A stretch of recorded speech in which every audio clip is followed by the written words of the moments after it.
शेतकरी हा आपल्या देशाचा कणा आहे आणि त्यांच्या हातातच अन्नधान्याची समृद्धी आहे. पण कर्जाच्या बोजाखाली दबलेल्या शेतकऱ्यांना आता दिलासा मिळणार आहे. मुख्यमंत्री देवेंद्र फडणवीस यांनी राज्यस्तरीय बँकर्स समितीच्या बैठकीत बँक अधिकाऱ्यांना चांगलंच झापलं. शेतकऱ्यांना कर्ज देताना सिबिल स्कोर मागू नका असा स्पष्ट आदेश त्यांनी दिला. यासोबतच ग्रामीण विकासासाठी बँकांनी सरकारशी समन्वय राखावा असा सल्लाही त्यांनी दिला. चला जाणून घेऊया या महत्त्वाच्या निर्णयाची सविस्तर कहाणी आजच्या व्हिडिओमध्ये. नमस्कार प्रेक्षकांनो, मी नील सोनार आणि तुम्ही पाहत आहात बोल एमएच. महाराष्ट्रात शेतकऱ्यांना पीक कर्ज मिळवताना अनेक अडचणींचा सामना करावा लागतो. यापैकी सर्वात मोठी अडचण म्हणजे बँकांचा सिबिल स्कोरचा आग्रह. सिबिल स्कोर हा एखाद्याच्या कर्ज परतफेडीच्या इतिहासावर आधारित असतो, पण शेतकऱ्यांच्या बाबतीत नापिकी, कमी उत्पन्न किंवा अवकाळी पावसामुळे कर्ज परतफेडीला विलंब होतो. यामुळे त्यांचा सिबिल स्कोर कमी होतो आणि बँका कर्ज देताना टाळाटाळ करतात. याचा परिणाम शेतकऱ्यांच्या शेतीवर होतो, कारण वेळेवर कर्ज मिळालं नाही तर पेरणी, खत आणि बियाणांसाठी पैशांची चणचण भासते. 19 मे 2025 रोजी झालेल्या राज्यस्तरीय बँकर्स समितीच्या बैठकीत मुख्यमंत्री फडणवीस यांनी बँक अधिकाऱ्यांना खडसावलं.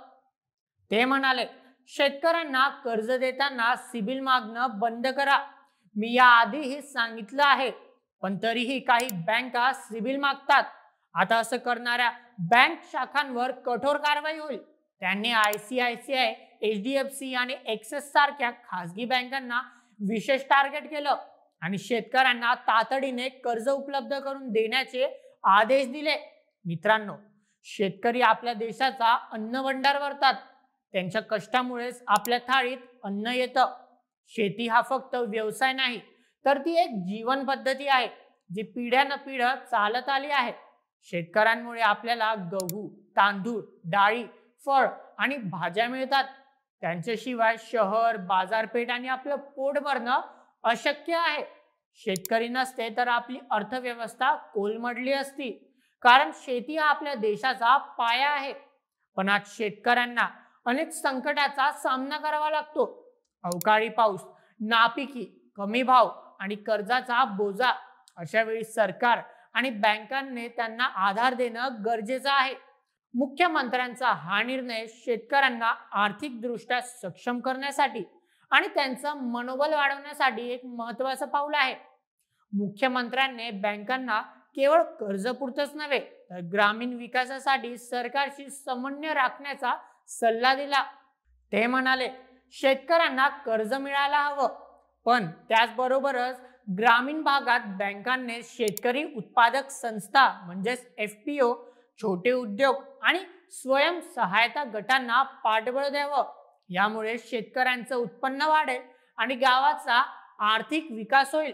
मुख्यमंत्र्यांनी बँकांना वार्षिक कर्ज योजनेचं म्हणजेच अॅन्युअल क्रेडिट प्लॅनचं चांगलंच नियोजन करण्यास सांगितलं, जेणेकरून एकही पात्र शेतकरी कर्जापासून वंचित राहणार नाही. यासोबतच त्यांनी बँकांना RBIच्या मार्गदर्शक तत्वाचं पालन करण्याची आणि शेतकऱ्यांसाठी कर्ज प्रक्रिया सुलभ करण्याची सूचना दिली. महाराष्ट्रात शेतकरी हा मतदाराचा मोठा वर्ग आहे. गेल्या लोकसभा निवडणुकीत महायुतीला 48 पैकी केवळ 17 जागांवर यश मिळालं आणि यामागे शेतकऱ्यांची नाराजी हा मोठा मुद्दा होता. आता विधानसभा निवडणुकीच्या पार्श्वभूमीवर हा निर्णय शेतकऱ्यांचा विश्वास जिंकण्यासाठी महत्त्वाचा ठरू शकतो.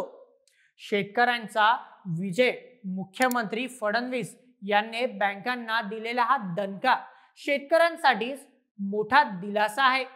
सिबिल स्कोरच्या अटीशिवाय कर्ज मिळाल्यास शेतकऱ्यांना वेळेवर शेतीसाठी पैसा उपलब्ध होईल. यामुळे त्यांचं उत्पन्न वाढेल आणि ग्रामीण अर्थव्यवस्था बळकट होईल. शेतकरी आपल्या देशाचा खरा हिरो आहे आणि त्याला सन्मानाने जगता यावं यासाठी सरकार आणि बँकांनी एकत्र येणं गरजेचं आहे. शेतकऱ्यांच्या कष्टातूनच आपलं जीवन समृद्ध होतं. मुख्यमंत्री फडणवीस यांचा हा निर्णय शेतकऱ्यांच्या चेहऱ्यावर हास्य आणणारा आहे.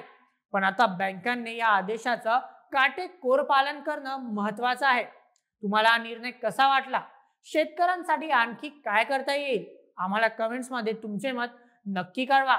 आणि अशाच व्हिडिओकरिता सबस्क्राईब करायला विसरू नका. बोल एम एच आपल्या युट्यूब चॅनलला.